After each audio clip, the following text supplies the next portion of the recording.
నమో బుద్ధాయ. ఆరోగ్యాభిలాషులారా, ఇవాళ చాలామందికి వివిధ రకాల పనుల ఒత్తిడి, మానసిక ఒత్తిడి, ఆర్థిక సమస్యలు, బిజీగా ఉండటం, ఇలాంటి సమస్యలతోని చాలామందికి అంగం గట్టిపడకపోవటం, వీర్య స్తంభనం త్వరగా జరగటం, అలాంటి సెక్సువల్ సమస్యలతోని ఇబ్బంది పడుతున్నటువంటి పరిస్థితి ఉన్నది. దీని నుంచి బయటపడటం ఎలా, అంగం గట్టిపడటం ఎలా, సుఖాన్ని అనుభవించటం ఎలా సంసార జీవితంలో అనే విషయాల్ని చర్చించుకోవాలి. ప్రధానంగా ఈ సమస్య రావటానికి మానసిక ఒత్తిడి లేకుండా చూసుకోవాలి. అలాగనే మలమూత్రాలు విసర్జించుకోకుండా ఎక్కువసేపు ఆపుకోవటం, అట్లే మలబద్ధకంగా ఉండటం, ఈ సమస్యల నుంచి బయటపడాలి.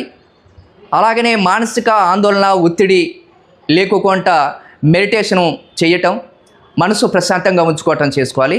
అలాగనే మన ఇంటి పక్కన లేదా పెరట్లో దొరికేటువంటి మందారం ఆకుల్ని తీసుకొచ్చి మనం వెండబెట్టి సూర్ణం చేసి, మందార సూర్ణంలో కలకంద సూర్ణాన్ని ఈ రెండింటిని కలిపి తాగినట్టయితే అంగం గట్టిపడటం, అలాంటి సమస్యల నుంచి బయటపడటానికి అవకాశం ఉంటుంది.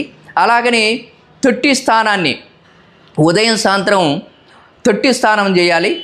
అలాగనే ఆక్యుప్రెషర్ పాయింట్స్కి సంబంధించి మనం అవి కూడా ఆ పాయింట్స్ని మనం నొక్కినట్టయితే సులభంగా ఈ సమస్య నుంచి